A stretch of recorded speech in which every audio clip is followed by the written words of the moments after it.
আজকে আমরা দেখব হলিডের উপরে ফর্মুলা। অনেক সময় আমাদের কি করা লাগে যে আমরা যখন অ্যাটেন্ডেন্স নেই তখন কি করা লাগে আমাদের হলিডেটা যদি মার্ক হয়ে থাকে তাহলে দেখতে বেটার লাগে।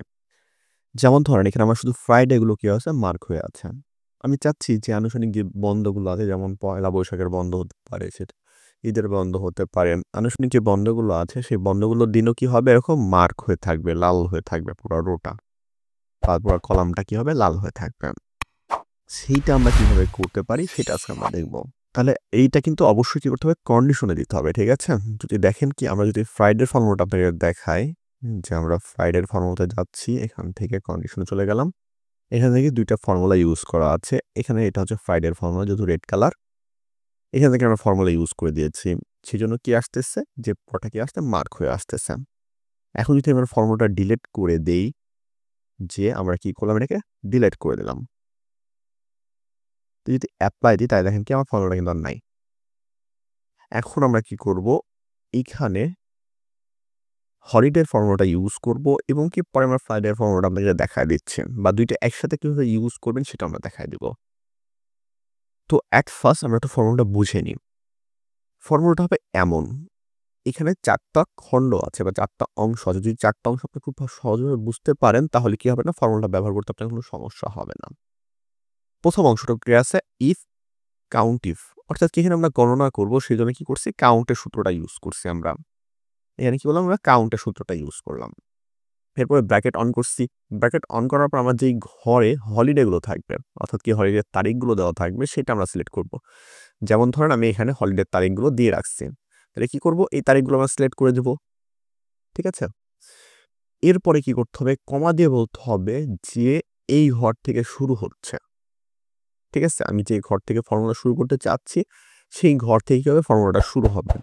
যেমন সাপোজ আমার এখানে কি হবে ফর্মুলাটা এই ঘর থেকে শুরু হবে, ঠিক আছে?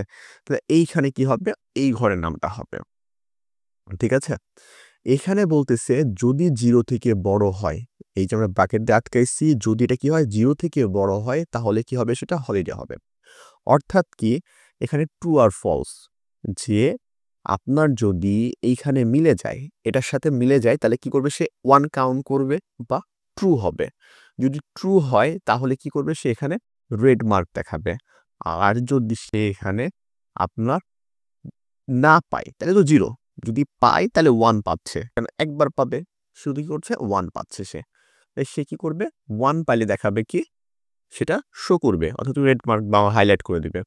আর যদি সেটা 0 হয়ে যায় অর্থাৎ কি মিল পায় নাই, সেক্ষেত্রে কি রাখবে সে ফাঁকা রাখবে ঘরটাকে, অর্থাৎ কি 0 পাচ্ছে সে, ঠিক আছে? সেই জন্য আমরা কি করছি এটা 1 থেকে বড় দেখাইছি, 0 থেকে বড় দেখাইছি, যে যদি একবারই মিলে যায় তাহলে সে করবে হাইলাইট দেখাচ্ছে। আর যদি 0ই পায়, যদি না মিলে 0ই হচ্ছে তার কাছে, তাহলে সে দেখাবে নাকি হাইলাইট করবে না। আসলে ফর্মুলাটা বুঝতে পেরেছেন।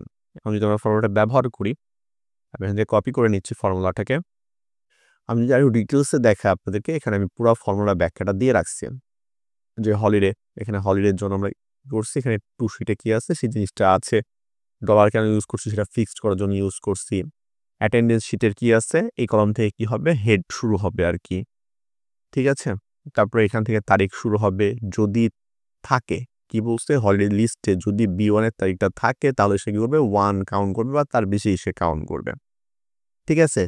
যদি না থাকে তাহলে সে কি করবে 0 কাউন্ট করবে, যেটা আমি বললাম কিছুক্ষণ আগে, ঠিক আছে? যদি 0 থেকে বেশি পায় তাহলে হলিডে ট্রু, হলিডে ট্রু।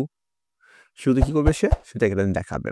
তাহলে আমরা কি করতেছি, আমরা হলিডে ফর্মুলাতে চলে যাচ্ছি, এখানে আসলাম, এই ঘরটাকে যেই ঘরগুলোতে আমি চাচ্ছি সেই ঘরগুলোতে সম্পূর্ণ সিলেক্ট করলাম, যে এই ঘরগুলোতে কি হবে সেটা শো করবে, এই ঘরগুলোতে শো করবে। এখানে রাইট বাটন ক্লিক, নিউ রুলসে চলে গেলাম, এখান থেকে সিলেক্ট, ওকে। এখানে ফর্মুলাটা বসাই দিলাম। এখন প্রথমে ঘরগুলো সিলেক্ট করে দিতে হবে, কেন ঘরগুলো এখানে সিলেক্ট করা নাই। এখান থেকে সিলেক্ট করলাম ঘরগুলো একদম কমার আগ পর্যন্ত। ডেট আছে কোথায় আমার, এখান থেকে আমার ডেট শুরু হচ্ছে কত দূর, সাপোজ এত দূর আমার আনুমানিক ডেটগুলো চলে আসবে, ঠিক আছে? আনুমানিক যত ডেট আছে সব এখানে চলে আসবে। ডেট চলে আসলো। এখানে আমরা কি করব, এখন এই ঘরটাকে সিলেক্ট করব। সিলেক্ট করার পরে এই ঘরটাকে সিলেক্ট করতেছি, সিলেক্ট করার পরে শুধু এই ঘরটাকে আমি দেখাই দিচ্ছি, যে কি হবে এইখান থেকে এই ঘরটা নিবে। দিয়ে আমরা ফরম্যাটে চলে যাচ্ছি, ফরম্যাট থেকে ফিল থেকে আমি একটা কালার নিচ্ছি, যেহেতু আমার কাজ করবো শুধু আমি একটু হালকা কালার নিলাম এখান থেকে একটা হালকা কালার ইউজ করতেছি। ওকে প্রেস করলাম, ওকে, এখান থেকে ওকে দিয়ে দিচ্ছি। ঠিক আছে, এখন একটু ভুল আছে, সেটা আমরা কি করব, ম্যানেজে যাচ্ছি। ম্যানেজ থেকে যদি আমি এখন খেয়াল করি, এখানে সমস্যাটা দেখা দিয়েছে, এখানে সবগুলো লাল হয়ে গেছে। কেন লাল হয়ে গেছে? এইখানে আমরা ফিক্সডটা বুঝে নিব। এখানে দেখেন কি আমি ফিক্সড করছি, দুইটাকেই ফিক্সড করে দিচ্ছি। অর্থাৎ কি দুইটার উপরে কি আছে আমার এখানে ডলার সাইন আছে। সেই জন্য কি করতেছে, তারা এই ঘরকে কাউন্ট করার পরে সবগুলো ঘরকে মার্ক করে দিচ্ছে। কিন্তু আমরা কি করব না, এইটার আগে শুধু ডলারটা দিব না, যদি ওকে প্রেস করি, অ্যাপ্লাই দিই, তাহলে দেখেন কি এখন শুধু একটা ঘরে কি চলে আসছে, আমার মার্ক চলে আসছে। অর্থাৎ কি এটা কি জানুয়ারির 1 তারিখ দেওয়া আছে। এখানে দেখেন কি জানুয়ারির 1 তারিখটা দেওয়া আছে। এখানে দেওয়া ছিল সাপোজ ফেব্রুয়ারি, আমি যদি ফেব্রুয়ারি করে দিই, যে ফেব্রুয়ারি দিলাম, তাহলে দেখেন কি ফেব্রুয়ারি 21 তারিখে তারা কি করতেছে, এখন মার্ক করে দিচ্ছে। ঠিক আছে, আশা করি একটু বুঝতে পেরেছেন আপনারা। অর্থাৎ কি ফর্মুলাটা ফিক্সডটা কেন আমরা করলাম একটু বুঝি। ফিক্সড এখানে বি ফিক্সড হয়নি কেন, বি এর আগে আমরা কোনো ডলার চিহ্ন ইউজ করিনি, কিন্তু কি করছি, ওয়ান ফিক্সড করে দিয়েছি। ওয়ান ফিক্সড করে দেওয়াতে কি হয়েছে, পুরা রোটা তারা কি করবে, ওই প্রথম কলামে যা পাইছে সেই ডেটা নিয়ে তারা কাজ করবে। আর আমরা যখন দেখতেছেন সবগুলো লাল হয়ে গেছিল, তখন আমরা কি করছিলাম, এইটার আগেও কি করছিলাম, আমরা ডলার চিহ্ন বসাই দিয়েছিলাম। সেই জন্য তারা কি করছিল, পুরা রোটা বা পুরা ঘরগুলো আমাকে লাল করে দিয়েছিল। আর শুধু আমি কলাম বা নাম্বারটাকে কি করছি, আমি ফিক্সড করে রাখছি। তাহলে কি করবে, শুধু ওই নাম্বারের ঘরটাকে তারা স্লেট কাউন্ট করবে। ঠিক আছে, আশা করি বুঝতে পেরেছেন আপনারা। এখানে আমি বিগ করে নাই, ফিক্সড করতে চাই নাই। অর্থাৎ কি মানে হচ্ছে, এটা ডান বামে চলতে পারবে, কিন্তু যদি বি ফিক্সড করে দিই, তাহলে ডান বাম সবই রেড হয়ে যাচ্ছে। ঠিক আছে, তাহলে এই ঘরটা আমার ফিক্সড হয়ে গেল। এখন কথা হচ্ছে, স্যার আমার দুইটাই লাগবে, যে আমার ফ্রাইডে তো রেড কালার লাগবে, আবার কি লাগবে, আমার হলিডেগুলো তো রেড কালার লাগবে। সেটা আমরা কিভাবে করতে পারি, সেটার জন্য একটা ফর্মুলা আছে। ঠিক আছে, যেমন আমরা ফ্রাইডের ফর্মুলা ইউজ করি সাধারণত এইটা, এই যে এইখান থেকে টেক্সট থেকে শুরু করি, আমরা এত দূর নিয়ে আসি। এতদূর আমরা ইউজ করি কি, ফ্রাইডের ফর্মুলাটা ইউজ করি। যদি টেক্সটে কি পাই, সে এই ঘরগুলোতে ডিডি যে ডেটগুলো আছে সেই ডেটগুলো থেকে কি পাই, যদি ফ্রাইডে পাই। ঠিক আছে, যেমন আমি এখানে কি করছি, যদি ফ্রাইডে সে পায়, যদি সে ফ্রাইডে পায়, তাহলে কি করবে, সে আমাকে রেড কালার দেখাবে। আর এইটার সাথে আমি কি করতে চাচ্ছি, আমার বর্তমানে ইউজ করা কন্ডিশনটা আমি অ্যাড করতে চাচ্ছি। ঠিক আছে, সেজন্য আমি কি করছি, অর ইউজ করেছি, যে এইটা হলেও সে রেড কালার দেখাবে আমাকে, আবার এইটা হলেও সে কি করবে, আমাকে রেড কালার দেখাবে। দুইটার ভিতরে একটা হলে সে আমাকে কি করবে, রেড কালার দেখাবে। সেজন্য আমি কি করছি, অর দিয়ে দুইটা কন্ডিশনকে অ্যাড করে দিয়েছি। তাহলে আমরা কি করতে পারি, এখন এটাকে কপি করলাম। কপি করার পর আমরা চলে যাচ্ছি কোথায়, আমার ফর্মুলাতে। জি, আমরা কি করতেছি, যে আবার ঘরগুলো সিলেক্ট করে নিচ্ছি আমরা, যে আমার ঘরগুলো আছে সেই ঘরগুলো সিলেক্ট করে নিলাম। সিলেক্ট করে নেওয়ার পর আমরা কন্ডিশনে চলে যাচ্ছি, ম্যানেজ কন্ডিশন। এখান থেকে আমরা কি করতে পারি, এটাকে এডিট করে দিতে পারি। এই ঘরটাকে আমরা এডিট করে দিই। সাপোজ কন্ট্রোল ভি দিচ্ছি, আমরা আগে একটু ঘরটাকে আমরা এডিট করে নিই, এই জিনিসটা আমরা নিয়ে নিই। ঠিক আছে, এটা আমি ফর্মুলাতে বসাইনি আগে, তাহলে কি হবে, আমার কাজ করতে সুবিধা হবে। কন্ট্রোল ভি দিচ্ছি, এটা ভুল নিয়ে আসছি আমি। এখান থেকে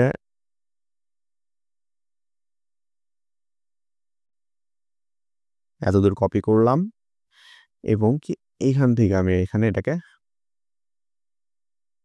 বসাই দিলাম। এবং কি আমার আরেকটা ঘর কি আসছে, E7, তাহলে এইখানে আসতেছে কি, সেটা আমার E7, এবং কি আমার এই ঘরটাও কি হবে, সেম হবে E7। তাহলে এবার যদি আমি কপি করি এবং কি এটা নিয়ে যদি আমি বসাই দিই এখন, তাহলে কি হচ্ছে, আমার কাজটা হয়ে যাচ্ছে। ওকে, অ্যাপ্লাই, ওকে। এখন যদি আমি যাই, তাহলে দেখেন কি আমার ফ্রাইডেগুলো তো কি আছে, মার্ক হয়ে আছে। এবং যদি আমার হলিডেতে যে আমি জানুয়ারিতে চলে যাচ্ছি, তাহলে দেখেন কি আমার ফ্রাইডেগুলো, যে মানে হলিডেগুলো আছে সেগুলো মার্ক হয়ে আছে। ফ্রাইডেও মার্ক হয়ে গেছে, হলিডেও মার্ক হয়ে গেছে। অর্থাৎ এখন দুইটাই মার্ক হয়ে আছে আমার। অর্থাৎ আমরা যদি আমি এখানে ডেট চেঞ্জ করে দিই, আমি এখানে কি করলাম, যে আমার কাজ করতে গিয়ে আমি কি করলাম, এখানে 21 থেকে সাপোজ আমার কি আসলো, 25 তারিখ আমার ছুটি ছিল সাপোজ। ঠিক আছে, ধরে নিচ্ছি আমরা, যদি তুমি এখানে ফ্রাইডেতে দিলাম 25 তারিখ, তাহলে যদি এখানে আমি যাই, তাহলে দেখেন কি 21 তারিখে যখন 25 তারিখ আমার রেড মার্ক দেখাচ্ছেন। অর্থাৎ কি এখন আপনি সুন্দরভাবে ডেটগুলো চেঞ্জ করতে পারবেন। ঠিক আছে, আর এক্সট্রা আমরা যে ঘরগুলো ইউজ করছি, সেই ঘরগুলোতে কি হবে, আমি চাইলে এখন ডেট ব্যবহার করতে পারবো। যে সাপোজ এটা 01, এখানে আমরা ইউজ করলাম সাপোজ যে 16 তারিখ বন্ধ থাকবে, প্রায় 16 জানুয়ারি বন্ধ থাকতেছে।